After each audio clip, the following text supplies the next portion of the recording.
Donc insulter Voldemort une fois, ça c'est fait. Insulter Voldemort deux fois, ça c'est fait. Faire semblant d'insulter Dumbledore une fois, ça c'est fait. En fait, depuis, il s'est plutôt calmé sur les dingueries, l'autre fada là. Dans ce cours d'histoire de Poudlard, j'aimerais qu'on revienne sur Salazar Serpentard. Tu m'as remis une potion de verlaine Molière, Ferdi? Ah non, pas cette fois, cousin. Ça me rassure. Par contre, je t'ai peut-être glissé subtilement un filtre de censure anti-chartier. J'ai jamais vu les effets, mais je me suis dit que comme ça, tu perdrais pas ta monétisation.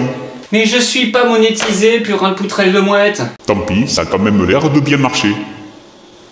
Bon, on voit le générique. Depuis quand on a une générique? Bouge de là. Mais on n'a pas de générique.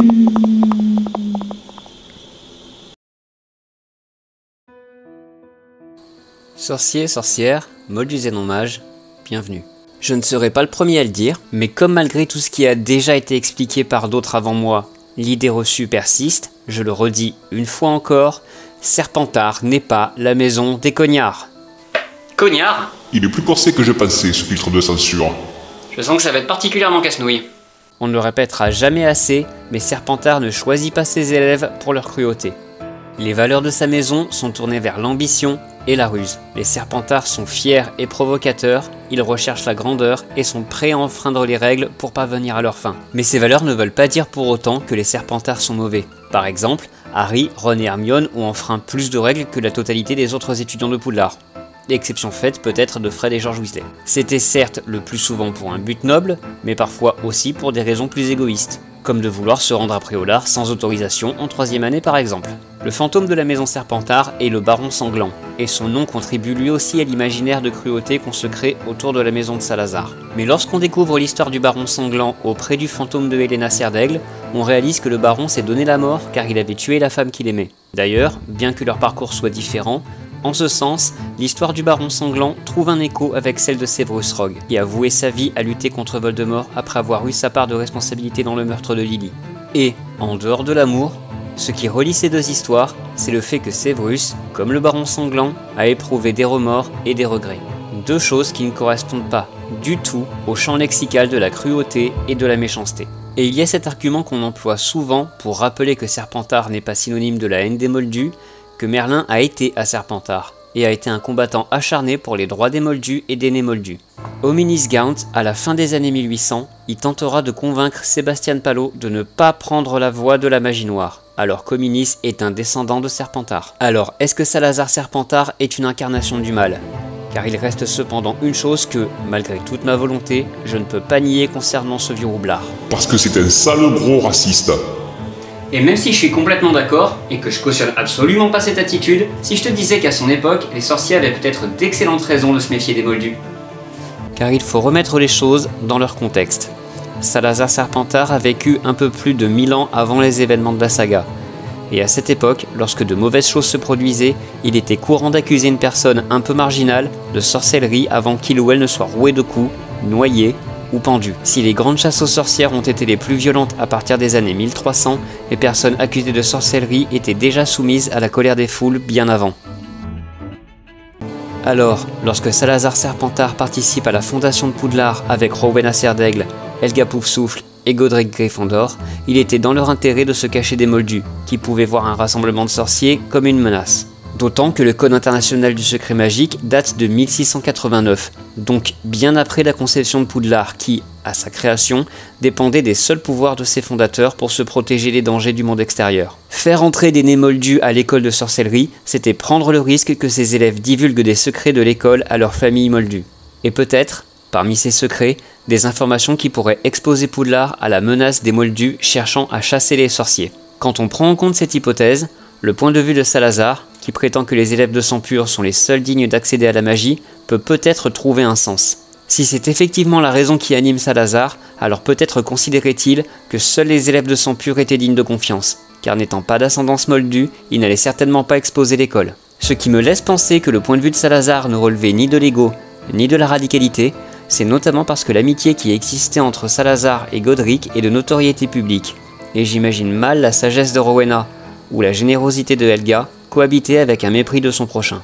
À moins que, justement, il ne s'agisse pas de mépris, mais de peur. Et dans ce cas, on pourrait peut-être penser que si Salazar a conçu la Chambre des Secrets, c'était peut-être pour avoir un endroit pour cacher les élèves dans le cas où l'école serait attaquée par des moldus. Et peut-être que le basilic n'était donc pas supposé être une arme d'attaque, mais un moyen de se défendre contre d'éventuels envahisseurs. Mais avec le temps, l'histoire se diluant dans la légende, cette idée se serait perdue au profit d'un monstre servant les desseins meurtriers de son maître.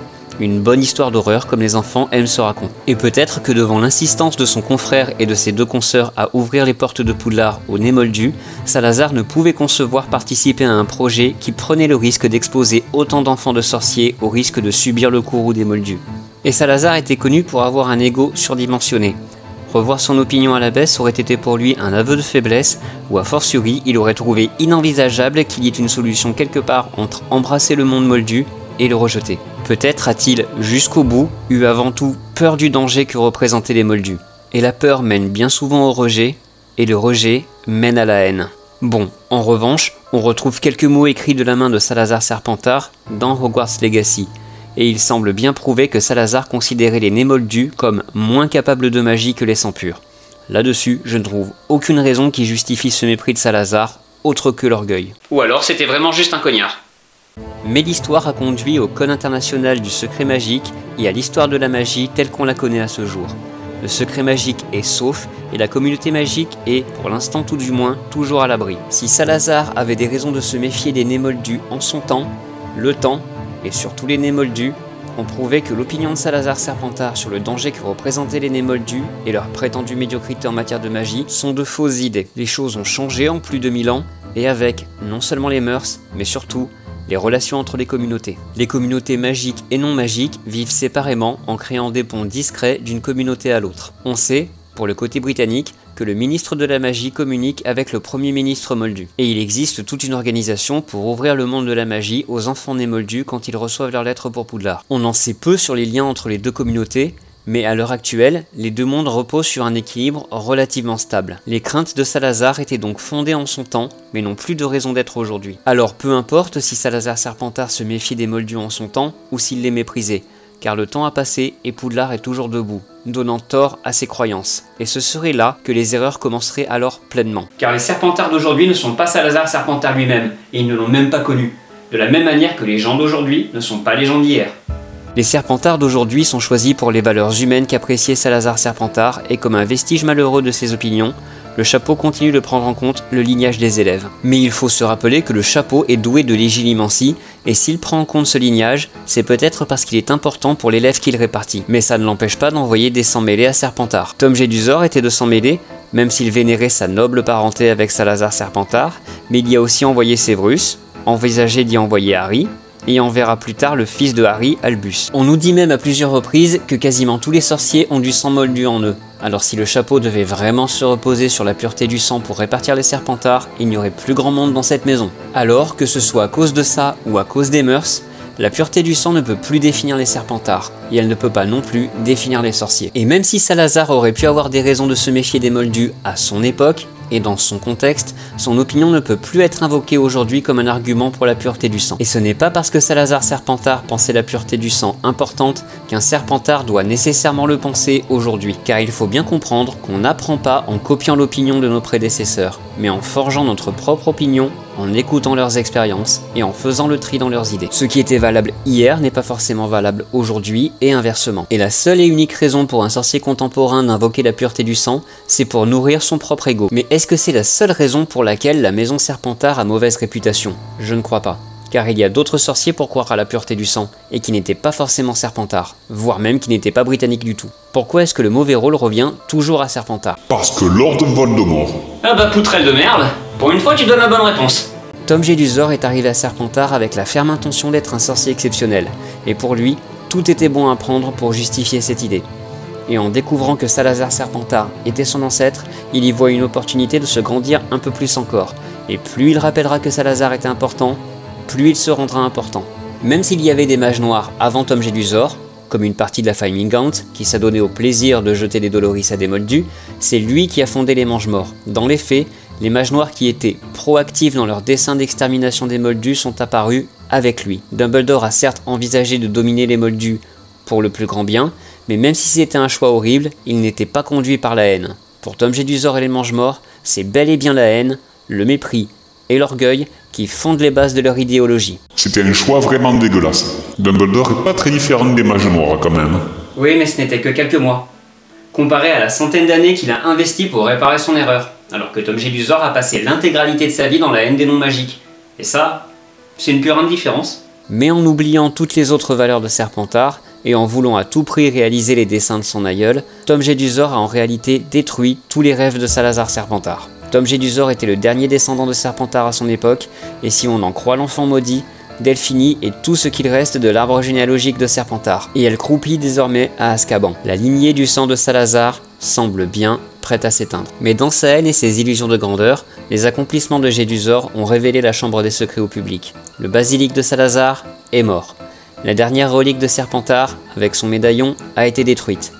En refusant de comprendre l'amour de Rogue pour Lily Potter, Tom Jedusor a retourné un des meilleurs élèves issus de la maison Serpentard contre les idéaux de son ancêtre. Et Rogue est devenu un symbole de courage pour Harry, et de fil en aiguille, Albus a pu avoir le cran de se rendre à Serpentard. Avoir torturé psychologiquement les Malfoy a fait opérer de profonds changements en Drago également, qui a été le premier des Malfoy à ne pas élever son fils dans la haine des Moldus et des Némoldus. Scorpius Malfoy rentre donc à Serpentard dépourvu de tous les idéaux de pureté du sang, et durant ce qui nous est montré de la scolarité de Scorpius et Albus à Serpentard, il semblerait que la pureté du sang ne soit plus vraiment une question au sein des élèves.